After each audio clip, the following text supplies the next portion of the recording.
নমস্কার বন্ধুরা, আজ আমি আপনাদের সাথে বলিউডে নির্মিত দুটি সিনেমা দুটি দৃশ্যের বর্ণনা করব। যে দৃশ্য দুটি খুবই সংবেদনশীল, হৃদয় বিদারক এবং আমাকে রীতিমতো মর্মাহত করেছে। প্রথম সিনেমার যে দৃশ্যটি সেটি হলো শানদাস সিনেমার, যে সিনেমার মেইন ভূমিকায় আছে শাহিদ কাপুর এবং আলিয়া ভাট। এই সিনেমায় একটা দৃশ্য আমাকে রীতিমতো ব্যতিব্যস্ত, মর্মাহত এবং ভাবিয়ে তুলেছে রীতিমতো। সেই দৃশ্যটি হলো এই সিনেমার যে নায়িকা আলিয়া ভাট, সে প্রতিদিন রাতে কম্বল মুড়ি দিয়ে কলা খায়। এবার আমার এবং তার আর একটা সমস্যা আছে, সেটা হলো তার রাতে ঘুম আসে না। কি কোইন্সিডেন্স দেখুন, এই সিনেমার যে নায়িকা তারও রাতে ঘুম আসে না, দিনেও সে ঘুমায় না, এবং নায়ক যে শাহিদ কাপুর তারও রাতে ঘুম আসে না, সে নদীর পাড়ে বসে থাকে। আমি বলছি ভাই, তোর সাথে খুব ভালো কথা, তোর নায়িকার যদি ঘুম না আসে তো কোনো ব্যাপার না, সে দিনের বেলায় শপিং মলে রিসেপশনিস্টের কাজ করবে আর রাতের বেলায় সিকিউরিটি গার্ডের কাজ করবে।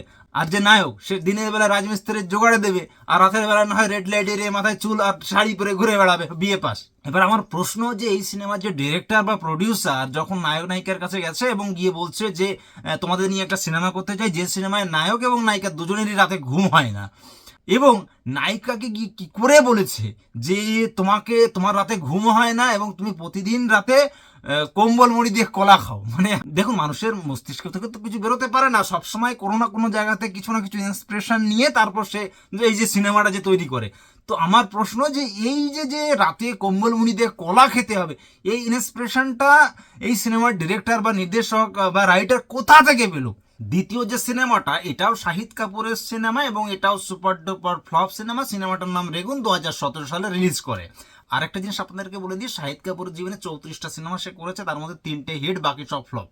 এবার এই সিনেমার যে দৃশ্যটা আমি আপনাদের সাথে শেয়ার করছি, এতে এতটা হৃদয় বিদারক, এতটা মানে সংবেদনশীল, এবং যে দৃশ্য দেখার পরে আমার দু চোখ দিয়ে রীতিমতো জল এসে গেছে। দৃশ্যটি হলো সিনেমার নায়ক শাহিদ কাপুর এবং নায়িকা কাঙ্গনা রানাওয়াত দুজন জঙ্গলের মধ্যে কাদার মিদ্দর চটকা চটকি করছে, মানে ওই সব করছে, মানে নায়ক বা নায়িকার মাথায় পোকা উঠে গেছে। এখন আমার প্রশ্ন, তোদের করার ইচ্ছে হয় তোরা বাড়িতে গিয়ে কর, তোদের করার ইচ্ছা তোরা ওইতে গিয়ে কর, তোদের করার ইচ্ছা তোদের একটা সুস্থ স্বাভাবিক জায়গায় গিয়ে কর, তোদের কাদার মধ্যেই গিয়ে কেন করতে হবে? আমার প্রশ্ন, নায়ক বা নায়িকাকে যখন এই সিনেমায় এই দৃশ্যের জন্য ন্যারেশন দেওয়া হয়, তখন কিভাবে ন্যারেশন দেওয়া হয়েছিল? দেখো, যখন নায়ককে বলা হলো তখন তো নায়ক তো কোনো ব্যাপার না, এক পায়ে খাড়া। কিন্তু যখন নায়িকাকে বলা হলো যে দেখো, বলিউডে প্রচুর সিনেমায় প্রচুর জায়গায় করা হয়েছে, মানে দেখো ধরো খাটের উপর হয়েছে, কিন্তু হয়তোবা নায়িকাকে বোঝানো হয়েছে যে এই দৃশ্যটা যদি তুমি একবার করতে পারো, তুমি 1 নম্বর হিরোইন হয়ে যাবে, হাইয়েস্ট পেইড অ্যাক্টর হয়ে যাবে, এমনকি হলিউডে তোমার চান্স। আর এই যে রেঙ্গুন যে সিনেমাটা, যে কি অখাদ্য, কি জঘন্য সিনেমা, দেখা যায় না।